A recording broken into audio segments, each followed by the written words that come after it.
in. All the pain that I spent, all the blood that I shed. It didn't go in vain, cause I'm a champion. I got the trophy, bitch, cause I'm a champion. All the time that I did, all the paranoia from hitting all them licks. I ain't going back to jail, I'm a champion. My family gonna win, cause we some champions. Yeah, what's up? It's your host, Chito. We're right here at the Champion City Podcast. I'm with my co-host, Smurf. You already know your boy Smurf back at it again right here, man. Today we got the homie Raer One in the building. What's up, everybody? Music producer, music engineer, rapper, does it all. We're gonna chop it up. Yeah. A man of many trades, dog. For real. Yeah. When we first started going to the wrecking spot, y'all don't know he works at the wrecking spot and shit, so you can tap in right Shout there. out the wrecking spot. Shout out the wrecking Siphon. spot. Shout out Siph. Yeah, definitely. I was like, he was always all quiet and shit, bro, you know, and the homies would be recording, and then I was kind of like I didn't even know he did music until like months later and shit, dude, you know. But again, because I don't be on Instagram and shit like that too, you know. Yeah. So I was always like surprised. But why don't you tell everybody a little bit about yourself? Like, where'd you grow up, and you know? Well, I grew up in Bull Heights, East LA. Started making music when I was like 14, 15, rapping first, and then making beats because don't nobody want to send you beats when you first rap. And then from there, like recording myself. I didn't take like engineering serious till maybe like almost 2 years ago. I met Siph. Started working at the wrecking spot, and it's just been up since there. Like me, like Dopey and Ufus. Like a lot of people might be hesitant to like produce or do something else when they rap, but for me, it just worked to my favor because that's how I got all my connections. Like now, I worked with Perico. I worked with Joey Fats. Like Bino, how do you say his name? Bino Rydog. Bino A lot of good names and shit, bro. Yeah, like a lot of big names. I would have never met them just trying to rap. Yeah. It's like me producing and engineering, I have something to offer.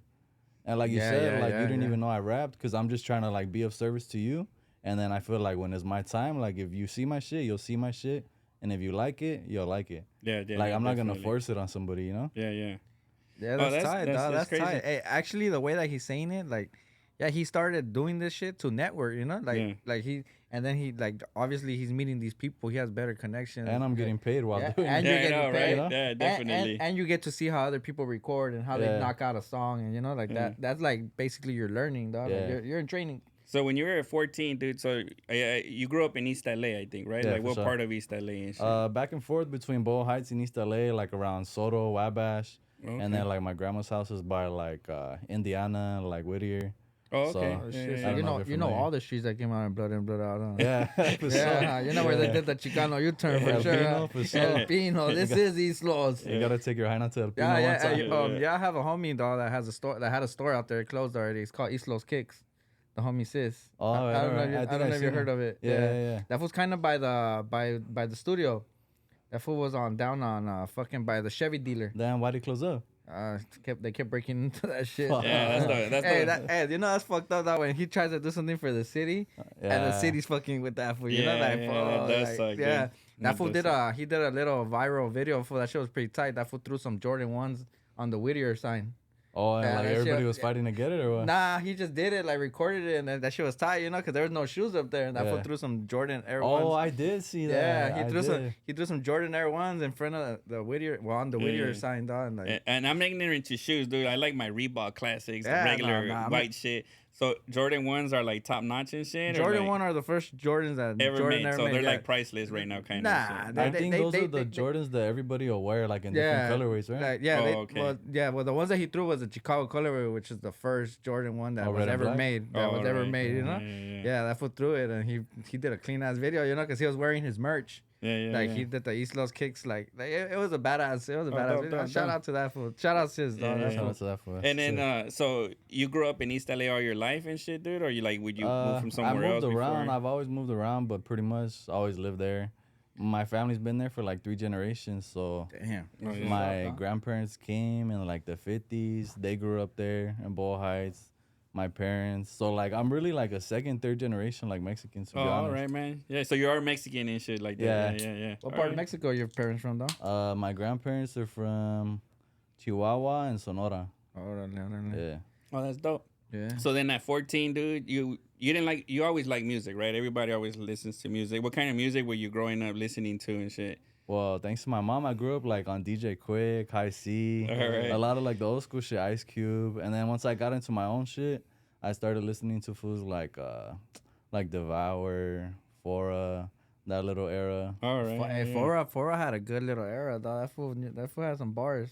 That fool was hard when he. I don't like his stuff now. I heard that fool did because now it's like emo kind of shit. It's too depressing. No? Yeah, like and I heard that fool did a gang of people wrong with the fucking with the merch. Oh, really? Like, yeah, that people were ordering. Yeah, and he not getting ordered it and shit? they were, that fool ran them word. up. Like I heard that he owed like so many fucking much money on orders that he never That's grimy. fulfilled. That's grimy. You see, the West Factory will never leave y'all hanging So like that. you guys want to man. shop, You man? know? Yeah. Shop at the West Factory. We might take a week or two because we're trying to record podcasts and we got to go get the gear. It's a and shit, one-stop you know? shop right here, you know. So and we do everything ourselves, so it's kind of like sometimes it take a little longer, but we get it out and we throw free beanies in there, a sticker when we mess up. You like guess that, your shit. We ain't scamming. Yeah. I know. We ain't scamming over here. Everybody knows. Hey, but so who was the first person that you remember that you worked with that you were like, damn, like this was tight? Actually, it was pretty crazy. Like, not too long after I started like really engineering seriously, like with Siphon over there at the wrecking spot, I started working with Chito Ranas like right away. So you started at the new wrecking spot, at the one that's right here. Yeah. Oh, okay. Like so taking it serious. You and never shit, went, but you did go to the downtown. Nah, I don't think I knew him, but I didn't even go at that time. Okay. Like I just knew So him. this is all new coming to you right now. Pretty much. Yeah. Oh shit. Because I've been to the downtown spot. I was actually like, this is dope right here. I used to like the Staples Center downtown and shit. spot because it had the little balcony and shit. Staples Center. Yeah, It felt no, like you were in the heart of LA. Well, and I actually been to Hollywood first, Universal Studios. He had I one. never been Yeah, there, that one was cool too. That one was you guys were recording the top. No, the booth was in the bottom and he was engineering the top. Oh, that was pretty tight. Yeah, that was tight. Yeah. His little engineering room was up there, and then the booth was literally downstairs in the room. Yeah, that's just tight, though. And to take it back a little bit, so it's crazy because you make me feel old, bro, because I was listening to DJ Quick when I was growing up. Not through my mom, though, because my mom was bumping Spanish music. Yeah. You're the second homie we interviewed, like EBG, also from Oxnard. He was telling me that his mom got him into, like, she was bumping DJ Quick. She was bumping all, like, the NWA. So you had that same experience. Hip hop in the house and shit like that. Yeah, definitely raised on all hip hop. I mean, my parents are from like LA. It's like, especially growing up in East LA, it's kind of rare. Like a lot of people were like their parents are immigrants and shit. Sure. So they all like Spanish music. Me, I barely know Spanish. I know enough like to get by. I wish I knew more. Like even because my girl's family, this they is know the second Spanish, person that we interview that doesn't know Spanish. Because he's saying he was third generation too, right? It's knockout. Knockout told us that he don't really know Spanish. Oh, for real? Yeah. Oh, because that fool told me his family's from East LA too. Oh shit. Yeah, that fool was telling me. Damn, we were thinking of doing the other half in Spanish. Yeah, for our Spanish listeners. Raer said, "I know enough to know you talking shit, and I know enough to talk shit back and shit." I know enough to like order food and shit. Yeah, that's about it. You go to taco truck, you for sure gonna. I know what I'm doing, but to have like a full conversation, that's where it gets tricky. Yeah. And my uncle, he didn't know English, but he would say he knew English, and he would go like to the Chinese place, and he was like, "I want rice frita." You know, like fried rice. So he would swear that he kind of like. But is there any music in Spanish you listen to? Oh, you don't really. I like the new shit. Like I like Junior H and shit. Fuerza Regida. Yeah, them, they're cool. I came out in some big Mexican band's music video. I'm looking bad right now. Big Mexican band. I don't even know what they're called. But I like, forgot their name. I got paid to come out in their music video like a while back, like as an extra. Oh shit, yeah. But I think it's. But it was for Rancho Miller, probably. Yeah, it was them. But I don't know their name. I'm gonna have to find out after. Shit, yeah. Me look bad. And you just dancing kind of shit, or? Nah, it was like a cinematic video. So like like a scene? I just look like some trapper fool. I don't know. Oh, all right, I was just like handing the fool something or something. Oh shit, Raer got the trapper look and shit. Yeah, that's dope. And then go tumbado. El tumbado, El tumbado. I like corridos tumbados. I had never heard of them until like this last year. Cano was one of the first ones. Honestly, I never listened to the radio. The only time I did, I would listen to the XM radio, and I would only hear the Sway show. Oh. Because he plays all the new music. Oh, Sway, Right. the hip hop guy. Yeah. That's where I got Grand Rising from. Because he says Grand Rising. That's why sometimes I always be like Grand Rising on my text message. What the fuck Grand Rising mean? Instead of good morning, it's like it's a great morning, bro. Oh, Grand Rising. Yeah. You know, I so don't I know. always feel like Let's look it off. What does that mean? I don't know. I can't get used to that one. Grand Rising fool. Like, that's what I do on my text messages, and it's just because to me, as I probably never got that message from you because you never text me, huh? It's like I know I call you instead. You didn't call me, huh? Most people get mad at me though because I don't like to text to be friendly. Yeah. I like anytime I text, it's a business move. Like it's like you it's sound dry. business talk. It's like like your text sound dry as hell. Yeah, if you're just like if I ask you something, you'll be like, yeah, okay, like fool. Let's get it, or let's get it. Or last time you made it seem like I was texting you like without like you're like you good. I was like, yeah, fool, it's just I'm busy right now. Yeah, it's all psychological. Yeah. You think I'm not your friend or what? Fool? Nah. It's not that. It's just I like to spend a lot of time with my family. Yeah. So like when I do like text, it's either because I'm gonna post for the business. It's with purpose. Or I'm gonna do something in business wise, And I do care about everybody. I just my mind frame has changed over time. Hey, and Raer, how old are you, fool? 23. Oh shit, you're young, huh? Yeah. Oh, so you're real. That's why his parents are listening to DJ. His parents are like my age, bro. So, yeah. Probably. Yeah. Probably. Fuck, so I just look young, bro. I just look young. In 2000s, huh? I was born in 2000, yeah. Oh, nice. That's So back, you listening to hip hop at 14. How did you think you were gonna start rapping, dude? Like, how did you like? I mean, crazy enough, I remember the earliest memory I have like of music. I was 5 years old. And in the back of my mom's fucking Honda or whatever she had at the time, she was bumping like DJ Quick, Rhythmalism. Mm-hmm. And I remember like we're on the 60 freeway right there in East LA driving somewhere. And I remember thinking like, damn, I want to be a rapper. I was like a little kid, like 4 or 5. But then I was like, nah, like I can't rap. Cause to me at that time it was like, oh, like rapping is like a black person's thing, like a black man's sport. Like what am I even gonna rap about? Yeah. I was just like a little kid. I don't have LA. no chains and shit. And then fast forward to when I'm like 14, I start seeing fools like Devour, Fora, Chris G, King Lil G. Oh no, King Lil G, Self Provoke, people like that coming out. And those were people to me, they looked like me. Like they were older, obviously. Sure. I was like 13, 14. But they were like in their late teens, early 20s. Mm-hmm. And to me, it seemed like, damn, like if they could do it, I could do it. Because they're not like super gang banged out. Like, they're just regular Mexican kids rapping and shit. And it's crazy you bring that up. Not crazy, but true. Because when I was growing up, the only Spanish music was all gang bangers, huh?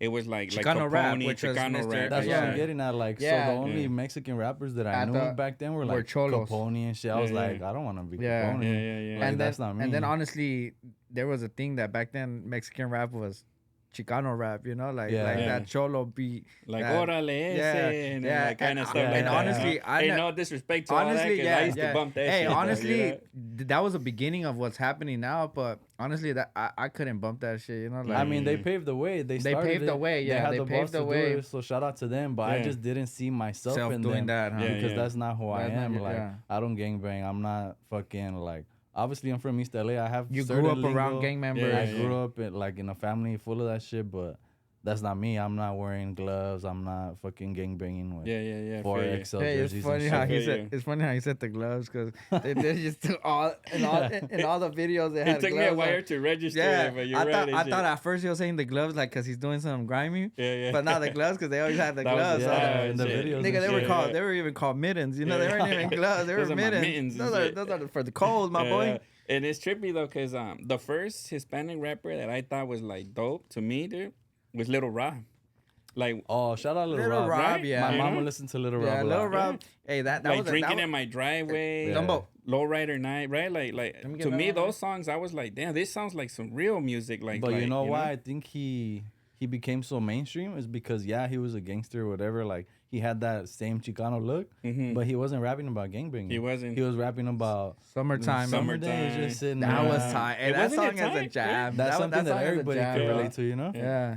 It kind of reminds that song kind of reminds me like of Nate Dogg's like songs, like how he had those like those smooth summer jams. Like the cruising. It was like a summer anthem, like they were like smooth, like that. It was a good song. And then I remember one of the lyrics when I heard him on the radio. Remember he was the first one to get mainstream radio time, not like Pocos Pero Locos, but like actual play. And he had these lyrics that go, I hope you see me again. I'm not sure. That's what they told me and shit, because obviously people were like, oh man, you're gonna be on the radio and all this, and then like you're gonna blow up. So I remember bumping that. He was the first one that I was like, he's a Chicano rapper, but he had this flavor that just stood out to me and shit, bro.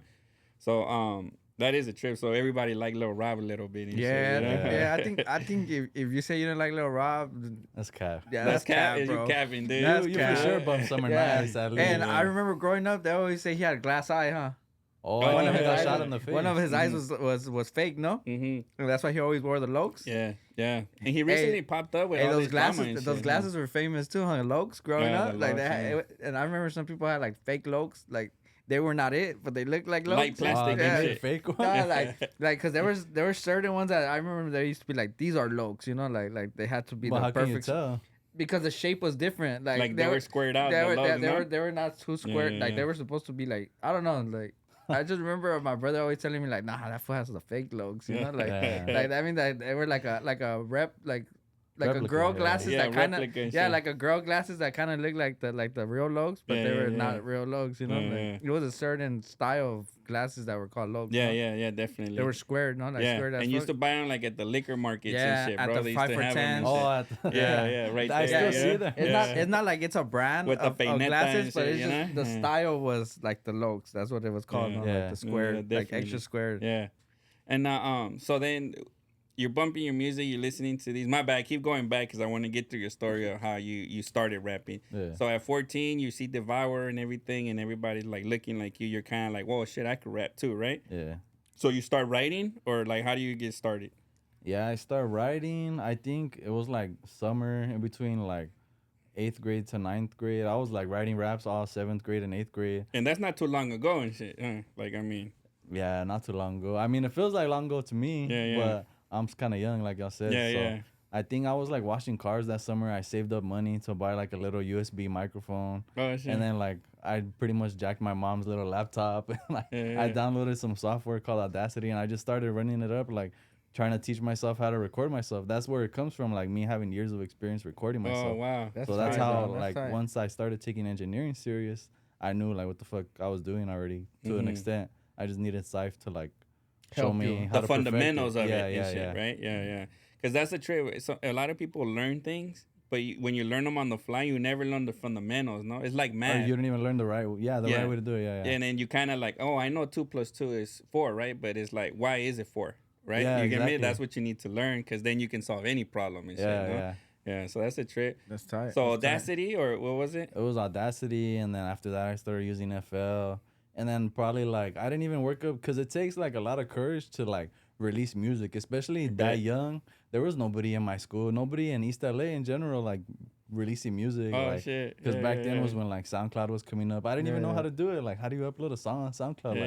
It was all a journey. Now that I look back, like, fuck, I did like so much. I had like a bunch of confidence in myself. Yeah, the shit is, dog, when you're doing something, you just gotta be consistent. Like, don't give up. Nothing comes from one day to another, It happens to some people, it happens to Lefty, but I'm saying like everything is like you have to work for it. Like, you gotta meet people. You gotta keep believing in the shit that you're doing is gonna one day hit. And like you said, there is some people that are like overnight success, it may seem, but you don't know what they went through, and everybody has their own story. And the way I see it, like, I'd rather not be that, because I feel like the longer it takes you to reach the top is the longer you'll stay there. Yeah, you're right. You know what I mean? Because especially in this world, people turn famous overnight, and for in fucking 6 months, somebody else comes up. That's the thing. Yeah, especially right now in this world, it's really hard because the attention span's so fast. So.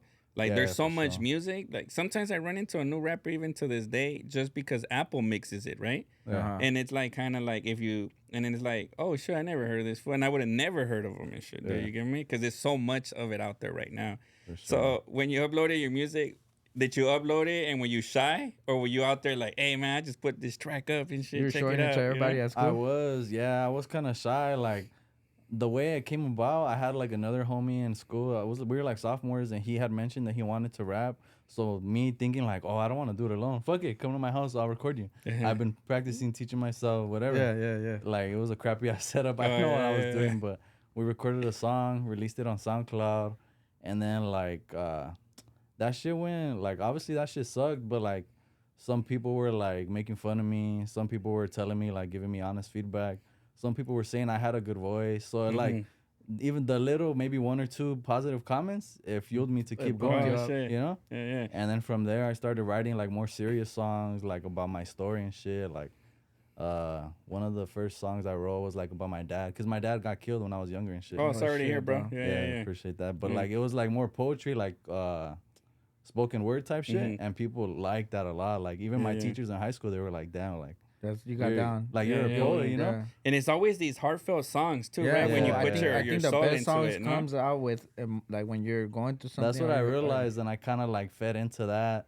I still try to feed into that nowadays, cause like it's cool to make fun songs, but like songs that people could relate to. Yeah. Like it tripped out. Like I did an interview with Tony A not too long ago. I don't know if you heard of him, Brody Radio. Nah. Well, he's out here in the Harbor area. He has like a podcast. He's pretty cool. I did an interview with him. He gets like a good amount of views, and people were like reaching out to me like, damn, like about, cause I talk about how my dad got killed, my experience with that and shit, like growing up. And like people reach out like, damn, like my son's dad got killed too, or like my dad got killed too. Like, oh man, it's crazy how many people can relate, and like knowing that I went through it, I guess, and didn't follow into my dad's footsteps, like gangbanging and shit. Because it was a gangster. I was gonna ask you that. It was gang violence and shit, right? Yeah, for sure. Oh, that sucks, bro. Yeah. My dad's been. Fortunately, my dad never was killed. Sorry to hear, bro. But my dad spent most of my childhood in prison and shit, dude. So I didn't have a pops and shit too, you know. The same shit, like he's gone, you know. Like you need him present. Yeah, it's just it's crazy because it becomes like a stereotype. Not a stereotype. I want to take that back. It just becomes a statistic, no? Yeah. And it makes it harder for us Hispanic people to survive, but bro. I think, you know? I think out of everything, like, cause I mean, I grew up with. I had a dad, dog, but he was not around, you know. Yeah. And it's the same shit, like, you know, what is he there for, you know? Like he's not there for anything positive in my life. But honestly, I think they make us stronger, you know. Like it makes us a better person. It makes you never fuck up for your kids, you know. Like sometimes I think. No, yeah. Because I think it depends how it hits, you know. Because some people will be like, "Fuck, I don't want to be like that," right? And some people will be like, fuck that. I had to learn the fuck hard, the world, and they're mad at the world. I had to learn the hard way because, like, I obviously, like, we drank a lot when we were younger. Yeah. We did all kind of shit that I'm pretty sure I could have done better if I had a role model. Yeah. But fool, it made me who I am now. It made me definitely. Who, you know, it made me this strong person that I could provide for myself forever. You know, like I don't need nobody in this world but me. You know. Yeah, definitely. Like I know if I could get up today and I have strength to do anything I want, I could do it. Like you control your life. You use these arms to do what the fuck you want that day, and you use your voice or whatever. Like I talk to all kind of people all day, you know, because since I was a kid, I had to be in the streets and the buses everywhere, like talking to people, you know, like so I know how to talk to a person with manners. I know how to, you know, be in from the room different backgrounds too, like, right? Different backgrounds. Like I know how to do it. I've done it all, dog. I've worked doing everything from fucking kitchens to cooking to fucking cleaning to jewelry welding and to shit, jewelry, right? Everything, dog. You know, like so. There's nothing in this world that could defeat me. I'm pretty sure you feel the same way. There's nothing in this world that could defeat you. For sure. Like I think it has a lot to do with your environment. Like shout out to my mom. She would always tell me, because it happened when I was young. So she would tell me like, oh, like regardless what happened to your dad, don't let it control you. Your like, future. Yeah. Like, don't let it tell you what your future's gonna be. Yeah, exactly. Don't let that say what your future's gonna be. Like you create your own future. Yeah. You use it to be, like you said, like become stronger. Like hell yeah, dog. Like honestly, I love seeing us, like all of us always doing something, you know, like positive. Like we're on a Wednesday we have something going, dog. When I was 13 years old and I was sad over my dad not coming for my fucking graduation or something, like that was a bad day for me. But I knew that better days were gonna come, dog. Like I was gonna eventually grow into a man, and like as a man, I don't need nobody, you know. Like, definitely. I get to do whatever the fuck I want because I control my life. Like I did this shit for myself. And I could have been a vale verga in the street, always blaming my dad, or my parents, like, oh, like, you know, they didn't give me nothing, I'm this way. Nah, that like you know, I've always liked to dress nice. I always like to buy my own shit, and I'm always gonna do this shit. I'm always gonna do this shit. That's dope. Definitely. And I hope all of us, dog, like we're always in, you know. We're always gonna move forward. We're always gonna sure, move forward. Sure. Yeah. So, like, you know, like It's we're either gonna only make you getting or better, break you, dog. you know what I'm saying? Yeah, definitely. Like you're gonna take it to the chin, keep going, or you're just gonna let it like, oh fuck, like poor me, like, and you're gonna fall down the rabbit hole. There's a lot of people there's a lot of people that give up in life, do. and you know what? Giving up is not an option here. Yeah. Yeah. And then how old were you when this happened to your pops and shit? If you don't mind me asking. I was 2. Oh, shit, too. You're Yeah. a baby though. So then, and then you're rapping at 14. Yeah. 15. Rapping, start making beats, and then that's when I started making some money, like in high school, selling beats here and there, a couple $100. So you went from rapping to like I want to make my own beats and shit. Yeah, and then I started making beats for other people. Nobody notable, just like SoundCloud rappers and Yeah, shit. yeah. Selling beats here and there. I performed at a few functions in the hood.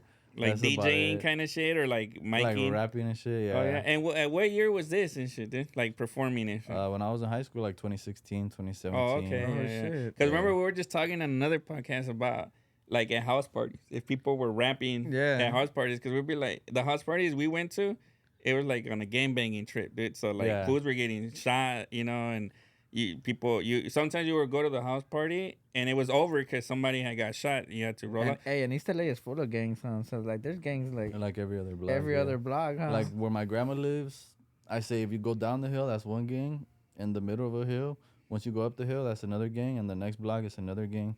Go this way, it's another gang. So this parties way. for sure. Like performing at a party right there is gonna be cracking, huh? Well, that's what I was gonna say. I was performing like at a certain hood's party. Yeah. Like shout out A1 Functions, the homie Brandon and shit. They're all from First Street and shit. All right. I would perform at their parties. It was kind of sketchy already. Yeah, but it was like fools getting faded and shit. No, yeah. Hey, all right. and can I ask you, how you get the name Raer One? You were a tiger before? yeah, I was a tiger when I was a kid. I kind of just made it up. Well, my government name is Raymond, but it's spelled RAE. Instead of okay. So you R-A-Y. used to write Ray, and then you added I the added R the R to and make then it the Raer. one because I was a oneer. Yeah. So that's kind of how I created it. That's a dope name. What does that mean, like a oner? Like that Like you're not from in a crew. Yeah. So Oh, you just, okay. So you just tag like your name and then one in the bottom. Okay. Or people put like, Raer One. Yeah. So Pretty you used to much be means into you're solo. graffiti and music and shit. Yeah. Hey, you got hit ups or you kind of Not toy? anymore. You What got did your toy. brother say? Strike'ems? You got strike. Nah, strike'ems is cholos, dog. Because Oh, yeah? strike'ems, like, Oh, yeah, strike'ems yeah. is like they do the same letters, you know. Yeah. Hit ups is like you. Yeah. I'll be drawing and shit when I'm bored, but Yeah. like I wouldn't say nah. I haven't probably tagged since I was like 16, 15. Oh, Well, right. well, we're while doing ago. we do a thing right here in the podcast that we get you to tag. Nah, imagine that. He's like, oh shit, I didn't come prepared. I I haven't didn't get practiced. prepared. Huh? Nah, he's gonna rap, dude. That's Yeah. what we're doing for him. No, not the yeah. tagging. Is rapping 16 bars on the fly and shit. Oh, no? fuck, let me pull out a And then verse. we just do that. Pull out the phone. You got the notes. and we on? just have to tap it on the couch in the window and shit. That for sugar freeze and come with the pencils right here. Hey, that shit's sick. Hey, that shit used to be I tight. tried to do that before. Remember, I cannot do that. remember the everybody used to do the grinding beat. Oh yeah. The Oh yeah. I forgot how that shit goes. Hey, though, but so that's a trip, dude. So now you're making money selling some beats. You're Yeah. seeing like, okay, this can go somewhere, huh? They like, I can rap, I can make some money, and performing and shit. Yeah. You're living a good teenager life at this point, bro. Because you know, girls must be throwing themselves you're pretty at you and popular at shit, school you know? now. I mean, surprisingly to me, like more people know me than I thought. Like, I'll run into people and they'll tell me, like even now, like I'll run into people at the wrecking spot, like they're younger than me. They were probably like 8th grade when I was in high school, and they'll tell me like, "Oh, you're Raer. I know you. You rap and shit. Like I looked up to you. And I was like, damn, like." Oh, that's a trip, huh? Yeah, I thought yeah. like only people that I knew me like back then, like, but I don't know these kids, you know. Because were you doing social media as well at that time, or there wasn't really? Yeah, There was something I had already. my little no? Instagram going, but Mhm. it wasn't nothing. Like I think now I'm getting more traction for sure. Oh, okay. Yeah, because you post more and everything, or Yeah. Also, I had stopped for a while. Like after high school, kind of got discouraged and shit. Like working regular jobs and shit. Sure, like, sure. Fuck. Yeah. Shit sucks. Everybody, Yeah, were. huh? I And then you'll be tired from work, so you don't Yeah. even want to go do nothing. You just want to chill, huh? Yeah. I started to so, see that everybody has to work a regular job, and this is kind of like an investment of time, you know, Yeah. because either But- you love it, you're passionate about it, or you're eventually gonna become famous or something, right? Yeah, I mean, for that's the sure. goal. I would think you're doing it to become rich and famous. I would. Well, think, yeah, you right? want people to give you your respect, and you want like the admiration. Mm-hmm. Not admiration. You want the recognition. Like you're putting in all this work. You want everybody to see it. Like Yeah. nobody who raps and makes a music video wants only 1,000 people, 500 people to see Right. it. They're fucking lying. That's capper. That's capper. That's cap. That's rap cap. How they call it in these days. Yeah. Rap cap. No matter how many views you get, you're always gonna want more because you want all the recognition. That's your blood, sweat, and tears that you're putting into the song. You want everybody to see it, you know? Yeah, no, definitely. So then, are you going to studios already now, recording your music, or like, have you chosen a style here, what you want to do? I think at that time I was still finding my sound, like you said, like my style. I was messing around with everything, like auto tune. I was trying to do like when I first started rapping, it was real conscious rap, like on some East Coast shit, maybe like boom bap type shit. Yeah. And then I started fucking with auto tune, and then West Coast shit. I started recording like a first real studio I started recording now was Big Boo right here in Torrance, actually, the one I was telling you about. Yeah. That's the homie. Shout out the homie, Big Boo. I would record with him, and then pretty much just him. A few times at Neighborhood Watch. I don't know if you're familiar. Yeah. They call it just the Watch now, I think, or something, right? The Watch, yeah. I like the Watch too. They have some pretty dope ass studios. It's an app, and they linked up with a bunch of studios, so you can rent in different cities, Las Vegas, all over LA. They're mostly all up in the valley. In the valley, though, I noticed and shit. Why do you think they don't have no studios around here and shit? Huh? Well, they actually just added the wrecking spot. Oh, they did. Yeah, oh, okay. I know the homie Soso and the other homie John who owned the watch. So I put them in contact with Syph and made that shit happen. But don't. I don't know. I think the industry used to be all up there. Is that what it is? Like Hollywood, like, right? Okay. Yeah. But now there is more studios in downtown and like. To be honest, the wrecking spot is like a random location, like in Montebello. Oh, okay. It's super random. Yeah. Like I don't think there's any other studios in Montebello. Really. Oh, okay. Yeah. And it's dope because I do like the Watch because they have variety and cool studios and affordable too, bro. Especially like the thing is that if you show up sometimes, some of the equipment might not work or some shit, and then it's kind of like, you know. So I always read the reviews and shit, you know. Yeah, because it's all your credit card. Like it's like calling an Uber and shit. You never see the watch. You just see the person that owned the studio or managing it, you know? So it's kind of like automated in a way and shit, which is pretty dope, you know? Cool concept. Pretty dope. But I'm pretty sure if like the equipment's not working, you get your money back, no? Yeah. Like Uber, or they'll have a different room and shit, no? Yeah, and they're just like, oh, you can get this room or whatever and shit, you know? Only had that happen one time, but I've only used it like 4 or 5 times and shit, you know? Yeah. But I do like the change of scenario. I don't rap again, you know, but just like... Yeah, that's a big thing with rappers. They always want to go to different places, like Dopey said, like change up the vibes and shit. Yeah, you got to, huh? That's why it's cool. The wrecking spot has like different rooms, vibes in each room. Yeah, that is tight. No, that is tight. The wrecking spot is one of the baddest studios I ever seen. Yeah, like the back cave, the blue room. Because imagine every room looked the same, it would get boring. It would. Yeah. It's like, okay, it's bigger. Which is your favorite room? Damn, the Batman one? It used to be Optimistic, but now I would say the blue room. Okay, I like Optimistic for sure. Yeah. Just because it's a good size, the lighting, the furniture is all modern and shit too. So I like that, you know? What's the craziest shit you seen at the wrecking spot? You ever seen a fight there?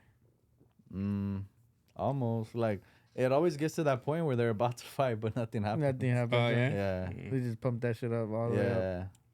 I would say just mostly related to, like, people getting too fucked up too or, drunk like, or fucking up drugged out and shit. Yeah, that's a trip. I bet you the looking at the cameras must be fun and shit. Yeah, for sure. Oh, well, you've seen it. Like sometimes even with Dopey sessions, like we'll be in the Scarface. There's like 50 people there. It's like, damn. Yeah, for real. Not enough seats for everybody. Yeah, and shit, everybody's just standing and it's around crazy because sometimes it's like it's bug and it's like. There's not even no rapping going on, bro. It's just the beat playing and then everybody's hanging out and shit, you know? That's what it turns into sometimes. Yeah. Hey, and Siphon be there a lot still, or he's there in the day. He does like the morning shift. Yeah, he does. When it comes to the night, he don't want to be there for that shit. He's like, I don't want to be. Yeah, he don't want the party shit. It's like the taxi drivers and shit at night. No, everybody Raer wants the day shift. He tells you how Raer clock in. Pretty much. That's what I mean. That was smart. Like he created a business model to where he just has to show up and like do the mixes and masters and like. He makes us do the dirty work in a sense, but like we're getting paid and we're learning at the same time. So like we don't care. So you do all the recording and all that shit. Yeah, pretty much. That's tight. Syph doesn't really have to record no more because when's the next time you're going? Tomorrow. Every day, no? Yeah, like every day. Pretty much every day, every other day. Yeah. Yeah. It's a vibe though, huh? Yeah. And you smoke? Not really. I used to when I was younger, but then like I kind of stopped. And then when you're right there, you don't really want to drink neither, huh? Because you want to get your shit done. Yeah, I don't want to get too fucked up. Yeah. That's cool. Oh, that's what's up. And then, so going back to your music, so now you're recording in studios. You get your first professional shit done. Like, how does that make you feel and shit, bro? Like, big difference from like trying to record yourself at home from a USB mic and shit to a professional quality. You right? notice the difference, and then I start putting it out like on iTunes and shit, Spotify, and then I start getting recognition. Like I start doing videos, investing in like music videos, photo shoots, like professional shit, like taking it serious, like when I'm like maybe 19, 20. Okay, yeah. Not too long ago, and then I start getting recognition pretty fast, and then I get like interviews, podcasts, and it was going good. And then I'm still doing my thing, dropping a song here and there. Like it's expensive, like trying to do it, just working a regular job, you know. You gotta get it how it comes and shit. And then that's when I run into the wrecking spot.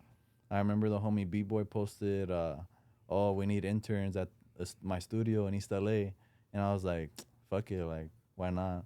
I'm down." Cause when I backtrack, when I graduated high school, I was looking into like going to engineering school, like similar to the one that Saif had went to, or like other engineers. Yeah. Cause a lot of people go to school for it. I looked into it. I even took a tour and shit. That shit's expensive as fuck. Yeah. I was like, nah, I can't afford this. And the one I was looking into, they didn't really offer like financial aid. So I was like, nah, I got discouraged, and that's when I was just working job, and like I kind of got discouraged from the music, dropping here and there. Yeah. But then like once I got at the wrecking spot, it encouraged me again, and I'm meeting all these big people and shit.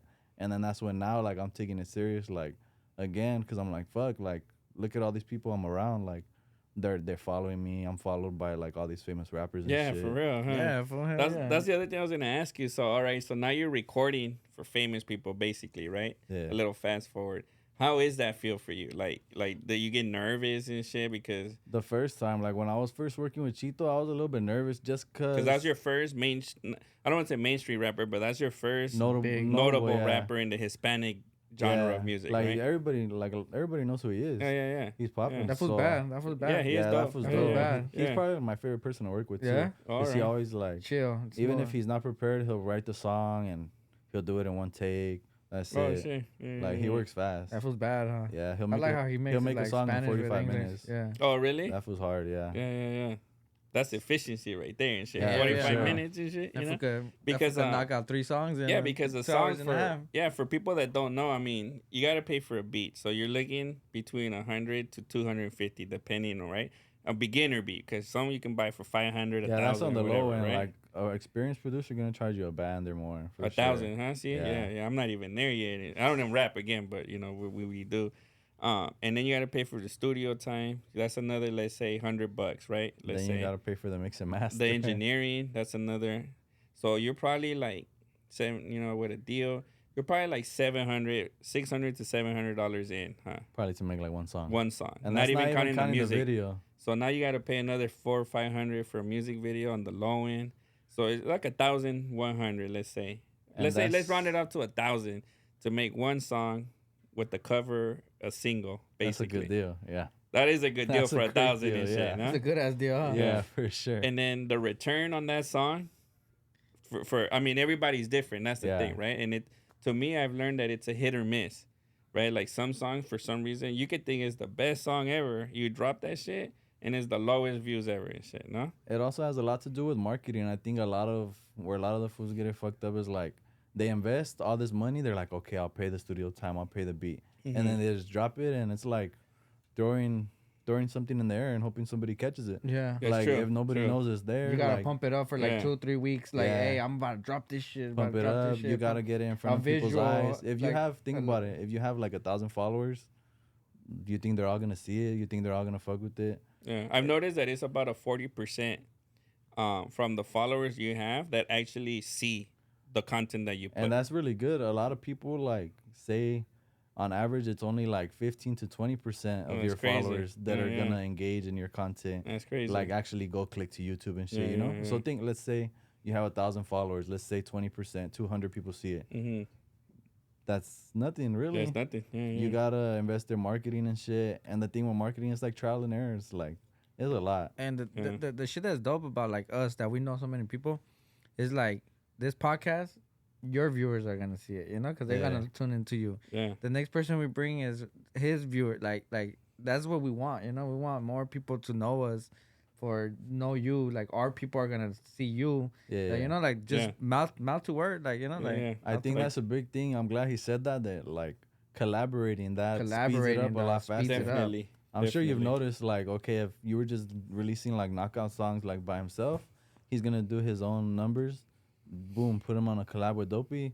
He's gonna get more numbers. He has Dopey's fans, and people who may have not listened to Dopey, they're now listening to Dopey because knockout, and vice versa. You know, it's all. Yeah, bro. Honestly, I think the best thing is networking, meeting people, giving people like now that I know you, you know, we're gonna, you know, next time I see you, like, oh shit, what's so rare, you know, like honestly, like this is what it's about, you know. And that's what I was gonna say. Music has brought a lot of people together. From that, I would have never met Raer ever in my life, or probably ran into you. And then that song keeps saying in my head, the new one you just dropped. And that's when, going back to what you're saying about marketing, I see how you do your own marketing too.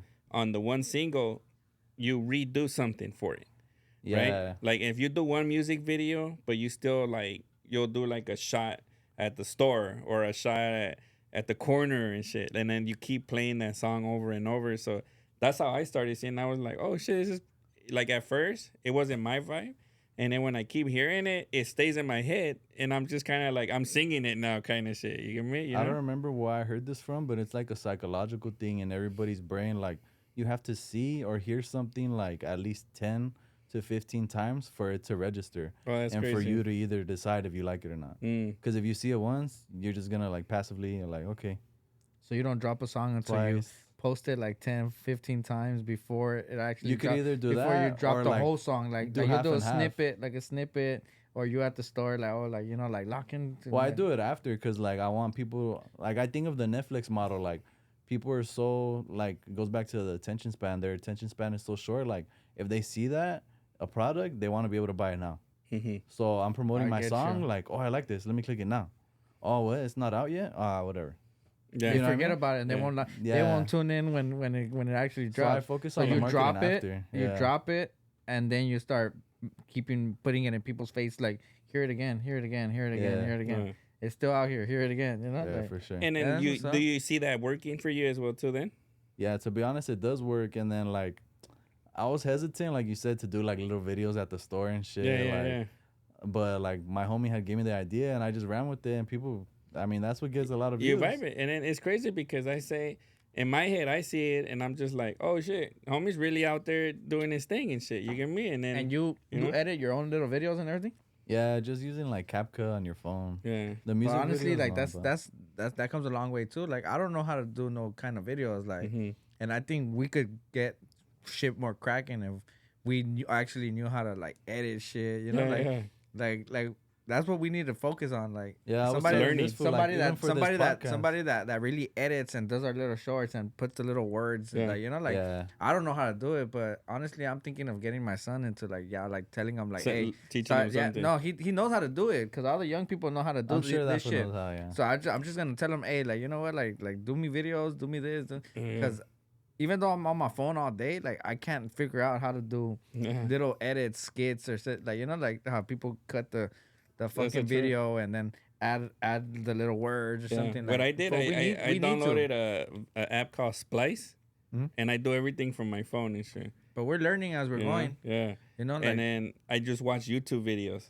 There's a way that you can automate it. I remember Syph was doing it a while back. It's an app. You have to pay for it, but like it'll do all that for you. It'll watch the whole, like, say you upload this podcast, it'll cut out parts that it thinks like that AI is the most popular, is the most like interesting, and it'll put the captions and shit. Oh, that's crazy. Sometimes you just have to fix it because it'll misspell shit. But I remember Syph was showing me. We need that, bro. Good. Yeah, we do. We need that. Yeah. We try and do it on one take so that we don't have to edit it and shit. But sometimes we have to edit it and shit. But honestly, like we said, this podcast is not like interviewing people. This is more like we're just chilling. Yeah. Like if you just came to drink a beer with us, you know, like we're just gonna chop it up, you know, like. This is more funner, you know. This is more like just chilling. You don't feel like, oh shit, I gotta tell my whole story. Nah, we're just chilling, and this is Champion City podcast, and for sure we're gonna keep this shit cracking and keep having more guests and that's what we've been doing lately and shit, just kind of chopping it up. I have the homie too, Larger View. That fool been he's a photographer, fool. He's the homie Badass's cousin. I've been wanting to have that fool come. I hit him up before today, but I hit him up all last minute. I wanted him to come and like start like check taking, it out like, and shit, huh? yeah, like start getting into the vibe, because like honestly he's a good photographer, and like I think like he'll be like cool to have like right here taking, you know, like like shots of us, or like after, you know, or like before. Definitely. Like, Yeah, that's because the more promoting you can do, the better it is. for And shit, sure. dude, you know? I think he'll do good for us. Like honestly, to have him around, like even if we take him to like everywhere we go, you know, the wrecking spot, I think he can get some good flicks. And it'll help out his little, like, you know, movement. And I was gonna ask you, my bad though, to just go back to the music right here. So when you're recording for other people, you record for various artists, different, all rappers, different styles, different beats. Yeah. Do you always learn from this too? Like you kind of like, oh man, that shit's pretty tight. Like, you know. To be honest, yeah, I remember like one of the older homies was telling me, he's like, damn, that's good. Like that you're engineering for these famous fools, that they're really good. Like it's just gonna make you better, because you're gonna see how they do things, how they like to record. Yeah. Even like you're gonna pick up on their like rhyming and shit. Yeah. And I think it has, like, to be honest, because I noticed different techniques, like Dopey, like he punches in to make sure every word is emphasized, you know. Certain people, they like stack it certain ways, like. And the ad libs are important too. That's what I noticed. Dopey's really good at and shit. You know, like you can really hear him stand out from the song and shit. Everybody has their own sauce, and I'm just like taking. Yeah, everybody has a sauce. From learning from everybody, everybody has their own formula. Huh? Yeah, everybody has their own formula. Like forget engineering school and shit. You know, you got the best hands-on training. He's on ever. hands-on training. Yeah, that's what I was gonna say. They say it's better hands-on training. And luckily, it was the wrecking spot, which is popping. Yeah, right. Well, you got there at the right spot, huh? At the right time. The right time, right spot. Yeah. Yeah, because when we used to go to the one in downtown, I just always see that full Pac-Man. Oh yeah, Pac-Man. Pac-Man the Gunman. That was hard. Yeah, I worked with that for too. Oh, that's dope. And then you also have a podcast, right? The Let's Be Real podcast and shit, you know? Yeah. That's your podcast? Nobody knows and shit, huh? Oh yeah, I came up with the idea and everything. I pitched it to Slife, because we're filming it like at the wrecking spot and shit. Yeah. And he pretty much gave me the green light. He's like, well, if you're behind it, we'll do it. So I've known Leslie for a while and shit. She's the one. She comes on Power 106, huh? Yeah. All right. So we're like managing her for a while and shit. Yeah, that's dope. What's up, dog. That's what's up. That's and then you guys been consistent with that as well too. Yeah, she has has a good vibe, like the way she is, and she knows how to be on camera already, and like she knows how to talk, and you know that's the hardest part, dude, because I'm super shy and shit. So I'm trying to learn. Me and this fool were super shy. You know. He started doing these podcasts before me. I had never been on camera, dog. Like, and then I'm sure you notice, even after doing a few podcasts, like you get more. Yeah, like, you're more like less shy. More comfortable. And you kind of like learn from it, kind of, no? Like, oh, okay. And then I watch a lot of podcasts, so I'm like, I know how, like, you know, like how this shit, like, you know, how like it works, because there's always like one mic, you know, like don't talk over me. Like, there's kind of rules. So the first time that I came here, I was like, damn, like. I didn't know when to jump in. Like, this fool be talking. I was like, this fool was talking, and then I'm like, everything that we're doing in this microphone is gonna, like, you could hear it, you know. And when people are talking at the same time, it sounds like I get annoyed too, like, you know. When I'm watching a podcast, But yeah, that's what's up, dog. Yeah. And then I don't know if you want to mention, but you were trying to do your own podcast as well too, right? Yeah, like besides this one, you might have. We got one in the works. It's gonna be called Gaslight Boys, featuring myself, my brother Eastside Dodger, and Hazard from Ontario. Oh, that's what's up. I had a pleasure of working with your brother too, and Hazard, dude. And your brother's dope too, man. You know, he used to rap too, right? Yeah, we're getting him back into it. I've been convincing him a lot. All right, into doing it. He told me he's been working on some music and shit, you know? So he got some shit coming out, huh? I'm producing an album for that fool. It should be coming out. Dope. Maybe like the end of the year. So. Oh, dope, man. Shout out to Dodger, man. Dodger. You know, that's you and your brother and Hazard too, homie, are like some of the most humble people I've met in the industry, bro. Like that from this time of working, kind of like that don't mind supporting others and kind of like, you know, like we're working on an album with KO with your beats that you're producing as well too. Yeah, shout out Knockout. Yeah, shout out Knockout, man. He's grinder, dude. You be in there, huh? Like, fuck, you know, he's the same. Like, he could finish a song in like 30 minutes. Tell me about it, huh? Yeah. He always tells me, dude, when I get in the studio, I'ma work. You know, like that's what he always says and shit. So shout out Knockout, man. He's a grinder for sure. But and then Hazard, dude, like his flow, crazy, man. I've been telling Hazard, oh, you got to do one of them 40-ounce Fridays right here at the West Factory, man, so we can kind of get that shit. He says he's down. You're going to have a 40-ounce Friday right here? Yeah, I'm telling you. But he said he has to plan it, has to pack it up and bring it. Yeah. And I told him, I'm going to just let me know, bro. We'll do it right here and shit, you know, so, you know. like switch a little scenario, because that shit's dope. That 40 Ounce Fridays is dope too and shit. So so that podcast is gonna be pretty interesting because it's gonna be some funny shit. And what are you guys gonna be talking about in that podcast?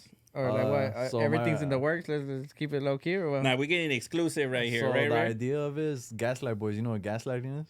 Nah, bro. Like basically like When you tell other people feel like it's their problem, not yours. Exactly. And shit. When you what? Exactly. It's like if you come to me and you say, man, you know, like I don't make enough money, like I need to get paid more, right? I would be like, well, do you need to get paid more? Do you know you need to work harder, bro? You know, so I make your problem like it's your problem and shit. Basically, I reverse like it. that, but the idea of it is like our version of City Girls, but like the guy version, like gaslight boys, like toxico shit. Oh, toxico. Yeah. Like, all right. It's like, yeah. babe, like we were at the club and like I don't know, she just started dancing on me. Like, it's not even a big deal. Why are you tripping? It's not a big deal. It just slipped out and it accidentally fell in and shit. Is it a big deal, Big Smurf? For what? If she sat on your lap at the club? Like I'm gonna tell you the truth, and I'm up front. I'm not gay or anything, dude. I've been married for fucking like 16 years now since May. You know. That's right. I don't let any girl sit on my lap, dude. Yeah. Unless they're my daughter or my wife. That's just me, dude. That's how I get down. You get me? That's a good answer. And I'm proud of that shit, you know? Honestly, it's respect, dog. Like, I grew up, my dad was a cheater. He drank a lot. He was in the pen, you know? So I don't want to be like that and shit, dude. Huh? That's good, yeah. yeah, like we were talking about earlier, like there comes a time in our life that we're just like yeah, we're grown, you know. Yeah. You're still young, dog, so you're a toxico for sure. You know? this was see, I'm already on my way out, dude. Like I told if I live another 20 years, I'm blessed, bro. Yeah, so, I'm fucking, I'm 10 years older than you. Yeah. And fucking, you look young though. Y'all look the same age and shit, bro. You were born 2000. I was born 1990. Oh shit. I was born like right at the end of fucking, right in the beginning of 1990 and shit. And but yeah, but the homie Raer has a lot of what is that called when they entice you? When somebody drives you into them? No, like say if you see a pretty girl or something, right? And you're like looking and shit. What is that called? I forget what it's called, dude. But like, motherfucker look good. Yeah, you have a lot of charisma, like things to get through still and shit at your young age and shit. You know? Yeah. But you're also married and have a child too, right? Not married, but I have a baby. Yeah. Oh, you have a kid? Yeah. Well, have you been with your girl more than 5 years, dude? You're just 2 months. Oh yeah, I have a baby 8 months. Oh damn. Yeah, I have 3 kids. I have one that's 16. A daughter that's 10, and then my baby that's just 8 months. Oh, that's a big gap. Yeah, dog, it's a big gap. Yeah, so I just started over. How's that going?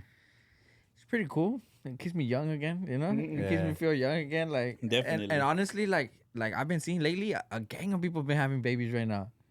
Like, everybody that I went to school with, we had kids when we were young, and then we all did a gap.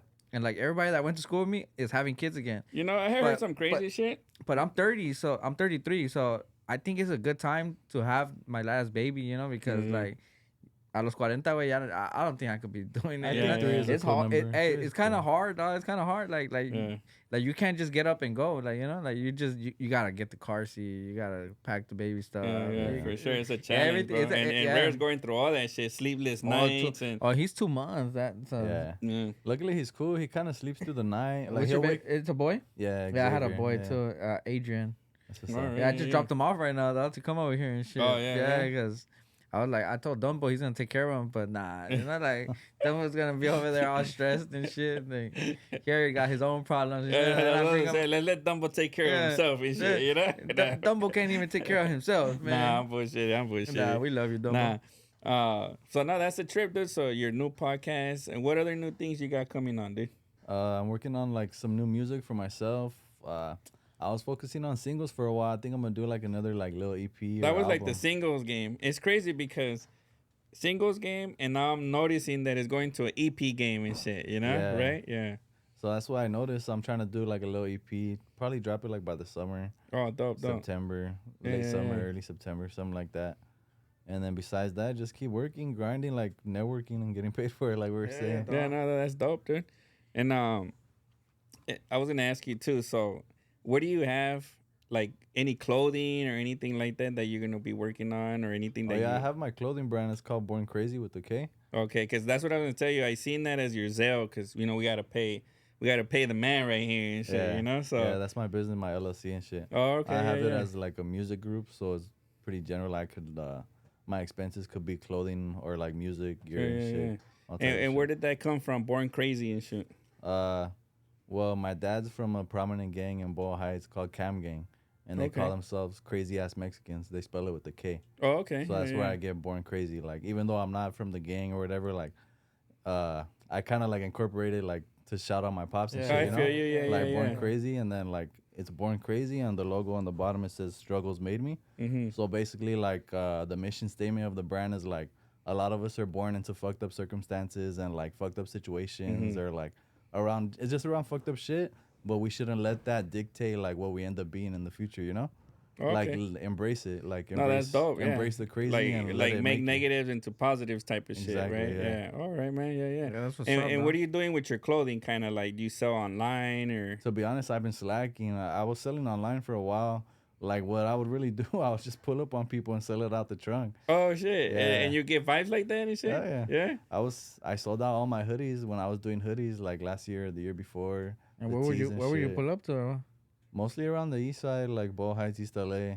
Luckily, I get like a lot of support from the community and shit. You know what we need to start getting into, like night markets, dog. Like yeah, that's what I was thinking about doing, like pop-ups and shit. Food like Downey. I just went to one with my girl, dog. Downey has a pop-up, like a night swap meet that they do like every year. Yeah, and that's just pretty cracking. Like all the little night markets be cracking, dog. Like, you know what I noticed too, that our website sales are good, right? But for clothing, but we don't get.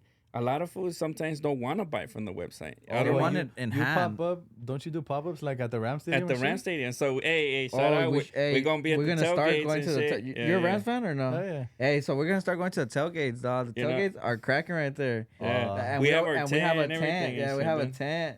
A big old speaker, a grill. Let me know. I'll go. Hey, I might invite you to a game. But what team do you like? Sell their merch right there. What team do you like? He's a Rams. Oh, the Rams. Oh, yeah. We'll go to any game. Yeah, let's go to the first tailgate and let's vlog it. Yeah. Oh, let's start vlogging these shits that we.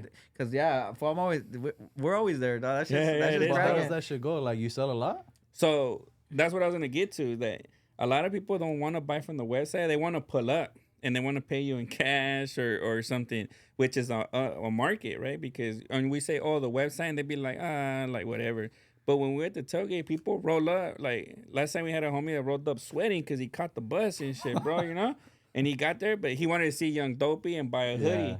Yeah. Unfortunately, Young Dopey wasn't there, but the hoodies were there and shit, you know? I think that's what it was with me, too. Like, I was trying to push, because I have a website. I was trying to push when I was, like, doing it. I'm barely going to start getting back into it and shit. Yeah. I'll probably print some shit up with you and shit. Yeah, for sure. If y'all don't know, this fool does print. All his own printing and stuff. Man, we do everything. I'm telling you. One-stop shop. You know?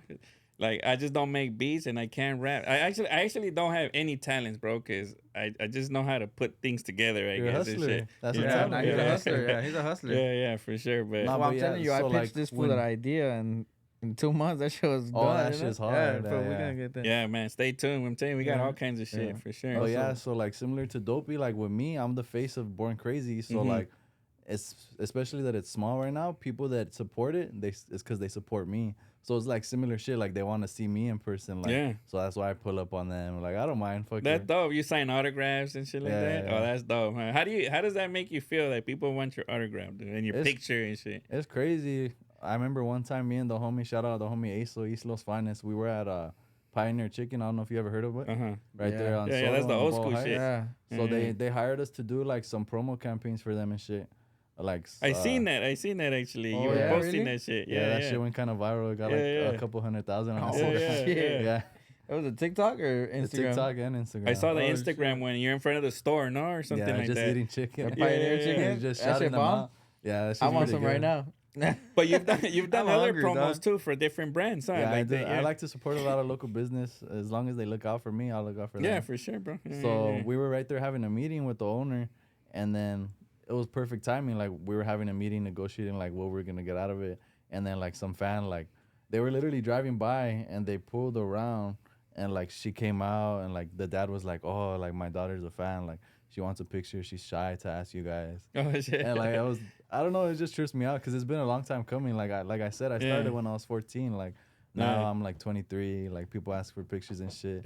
Like I'm nowhere near famous, but like to see the little progress, like that's what's up, dope. And I think the best thing is the inspiration, right? That you can inspire other people. Definitely, I think, right? Like if people come up to you and they're like, man, like you know, I because of you, I started making beats or I started rapping. That must be really dope. That means more than anything to me, for sure. Like one thing I want to do when I get the means to do it is like have like a little class or something to get like the youth of East LA or like Boyle Heights like off the streets and like get them into a professional studio, you know? Yeah, that is dope. And you being from East LA, you're into lowriders a lot?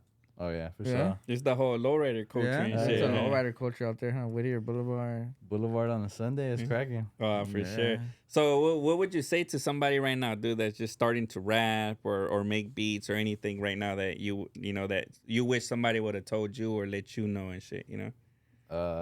Practice makes perfect. You got to practice every day. Be consistent. You got to just put yourself out there. Don't be afraid. Like he said, network. Your network is your net worth, you know what I'm saying? Like it's all about who you know, not what you know. Yeah.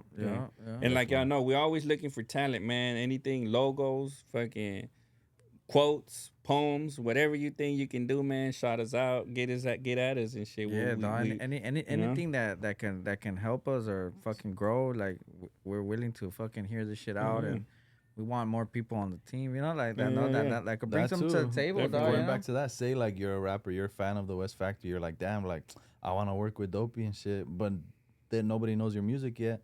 Find a way to make yourself useful. Yeah, like, reach out. If you notice they need graphics, become a graphic designer. Work your way up. We just said we need people to edit our videos. That's a good way, that's right? What I did. Hey, by the way, I rap and shit, you know, right? Yeah. Once you hear, once you got yourself in the room, then you're gonna be like, hey, you know what? I rap too, you know. And you know what? Exclusive right here. I'm gonna try and put you on the spot. I've been talking to Knockout about this shit, bro. But we producing the album.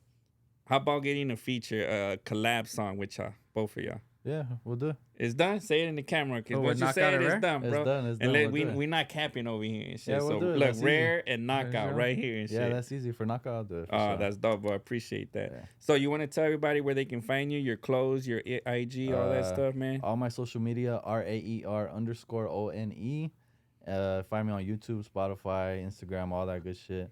My clothing is called Born Crazy with the K. Just search me up, hit me up for studio time, beats, clothes, all that. All that. You see, it's gonna be like a one-stop shop right here. Man. Features and shit, you know, right? All night and shit. Features 5K, you know? 5K a feature. Hey, but if you need a friend or a hug and shit, I'm the wrong guy and shit. Don't call me.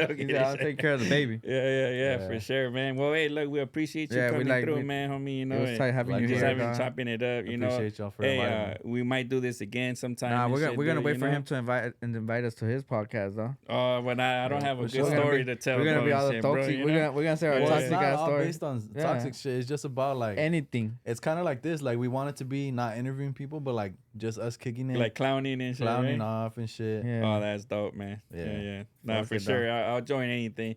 Hey, but again, thanks for tapping in, everybody out there, man. You know, so your boy Smurf, Thank you for tuning in, Chico and this bitch. Stay tuned. We got more. I'll be the champion. All the pain that I spent, all the blood that I shed. It didn't go in vain, cause I'm a champion. I got the trophy, bitch, cause I'm a champion. All the time that I did, all the paranoia from hitting all them licks. I ain't going back to jail, I'm a champion. My family gonna win, cause we some champions.